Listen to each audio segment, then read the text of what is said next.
ഇവിടെ പറഞ്ഞാൽ ഇവിടുത്തെ നാട്ടിൽ തന്നെ നമുക്ക് 1000 റുപ്യ എന്ന് പറഞ്ഞാൽ വലിയ വിലയും കാര്യങ്ങളൊന്നും ഉണ്ടാവില്ല. കാരണം 1000 റുപ്യ എന്ന് പറഞ്ഞാൽ ഒരു ദിവസം പണിയെടുത്താൽ കിട്ടുന്ന പൈസ ആണ് ഈ 1000 റുപ്യ എന്ന് പറഞ്ഞാൽ.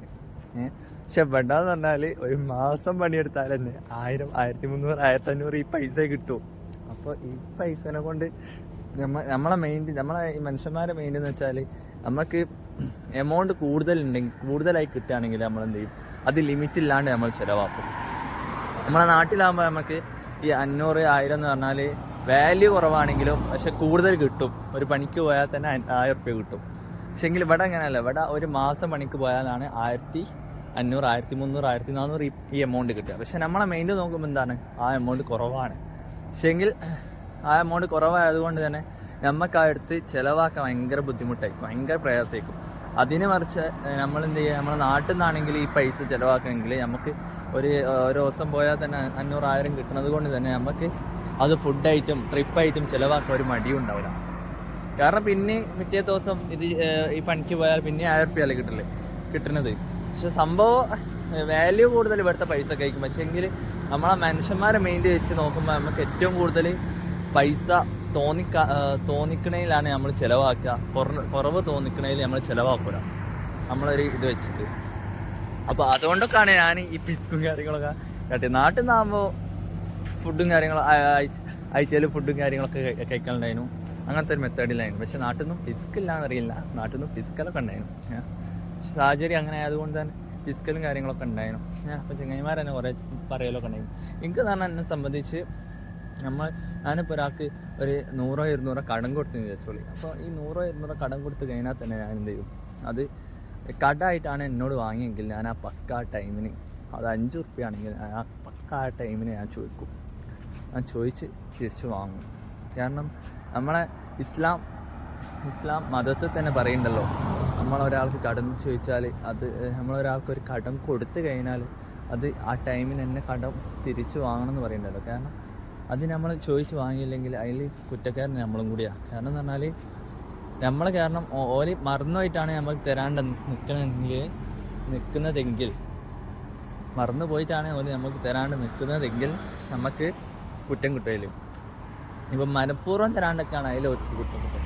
ഇപ്പോൾ നമ്മൾ 1, 2 വട്ടം ഓർക്ക് വാണിംഗ് കൊടുക്കണം. അപ്പോൾ ഇങ്ങനെ ഒരു പൈസ തരാണ്ട് കിട്ടും. അത് 5 റുപ്യ ആണെങ്കിലും 1 റുപ്യ ആണെങ്കിലും 5 പൈസ ആണെങ്കിലും എത്ര ആണെങ്കിലും എനിക്കിങ്ങനെ ഒരു പൈസ ഇങ്ങനെ തരാണ്ട് തോന്നി നമ്മൾ പറഞ്ഞു അവർക്കൊരു വാണിംഗ് കൊടുക്കണം. എന്നിട്ടും തന്നില്ലെങ്കിൽ അത് ഓരോ അക്കൗണ്ടിലേക്കാണ് ആ കണക്ക് പോവുക.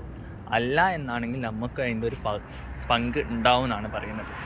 അപ്പോൾ അതുകൊണ്ടൊക്കെ തന്നെ എന്നോടൊരാൾ കടം ഇർഷാദെ എനിക്കൊരു 50 റുപ്യ 20 റുപ്യ എനിക്ക് തരാൻ പറ്റുമെന്ന് ചോദിച്ചാൽ എന്നോട് കടമായിട്ട് മതി ഞാൻ തരാമെന്ന് പറഞ്ഞാൽ ആ പക്ക ടൈമിന് അത് എത്ര ചെറിയ എമൗണ്ട് ആണെങ്കിലും എത്ര വലിയ എമൗണ്ട് ആണെങ്കിലും ഞാൻ ചോദിച്ചു വാങ്ങും.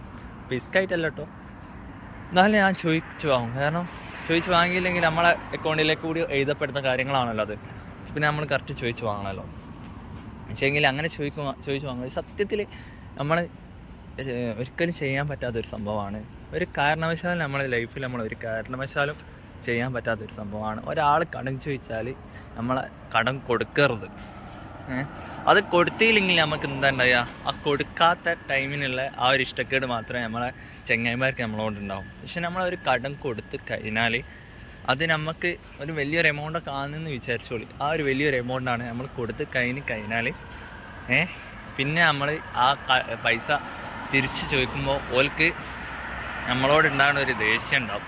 ആ ദേഷ്യം കാലാകാലം ഉണ്ടാവും, ജീവിതകാലം മൊത്തത്തിലുണ്ടാവും. ഓനോട് ആ പൈസ ചോദിച്ചല്ലോ, ഞാൻ ഓൻ അങ്ങനെ അല്ലേനല്ലോ കണ്ടത്. അപ്പോൾ നമ്മൾ ചോദിച്ചതിൻ്റെ പേരിൽ നമ്മൾ ആ ഫ്രണ്ട്ഷിപ്പ് അതോടെ ക്ലോസ് ആവും, നിർത്തും. അപ്പോൾ അങ്ങനെ ഒരു പ്രശ്നമുണ്ട്. ഈ കടം കൊടുത്താൽ അതിനും നല്ല നമ്മൾ കയ്യിൽ കടം കൊടുക്കാണ്ടിരിക്കണതാണ്. കടം കൊടുത്തില്ലെങ്കിൽ ഇങ്ങനത്തെ പ്രശ്നവും കാര്യങ്ങളൊന്നും വരില്ല. നമുക്ക് ചോദിക്കേണ്ട ഒരു ആവശ്യമില്ല. പിന്നെയെന്ന് പറഞ്ഞാൽ നമ്മൾ ചോദിച്ചു കഴിഞ്ഞാൽ നമ്മളെ ഫ്രണ്ട്ഷിപ്പ് കട്ടാകുമോ എന്നുള്ള പേടിയും പേടിക്കേണ്ട. അപ്പോൾ അങ്ങനത്തെ കാര്യങ്ങളൊന്നും ചെയ്യേണ്ട ആവശ്യമില്ല. കടം കൊടുത്ത് കഴിഞ്ഞാലുള്ള പ്രശ്നം ഇതാണ്.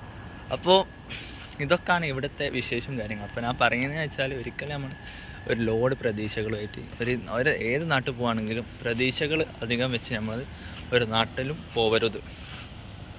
അപ്പോൾ പോയി കഴിഞ്ഞാൽ നമ്മൾ പ്രതീക്ഷിച്ച മാതിരി ഒന്നും അയക്കില്ല, ഇവിടുത്തെ കാര്യങ്ങളൊന്നും ഉണ്ടാവുക.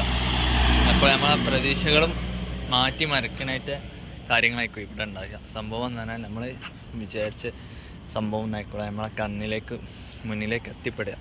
അപ്പോൾ നമ്മൾ വിചാരിക്കും അവിടെ അങ്ങനെ ആയിരിക്കും, ഇവിടെ ഇങ്ങനെ ആയിരിക്കും, അവിടെ മറ്റേ ജാതി ഒക്കെ വിചാരിച്ചിങ്ങനായിട്ട് നമ്മളിവിടെ എത്തിപ്പെടുക. പക്ഷേങ്കിൽ നമ്മളിവിടെ എത്തിപ്പെട്ടതിന് ശേഷം നമ്മൾ വിചാരിച്ച മാതിരത്തെ സംഭവവും കാര്യങ്ങളൊന്നും ഇവിടെ കണ്ടില്ലാന്നുണ്ടെങ്കിൽ നമുക്കെന്താവും, അതിൽ നമ്മളിപ്പോൾ 100% മനസ്സിനെ സെറ്റാക്കിയിട്ടായിട്ട് ഇവിടേക്ക് വരിക, നാട് കിടക്കുക.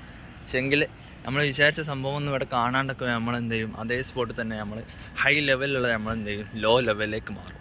പിന്നെ നമുക്ക് ഇവിടെ പണിയെടുക്കാൻ താല്പര്യം ഉണ്ടാവില്ല, പിന്നെ നമുക്ക് ഒന്നും ചെയ്യാൻ, നമുക്ക് നമ്മളെ തന്നെ കൺട്രോൾ ചെയ്യാൻ പറ്റില്ല. അപ്പോൾ അങ്ങനത്തെ ഒരു അവസ്ഥയിലായിരിക്കും നമ്മൾ പിന്നെ മൂവ് ചെയ്യുക.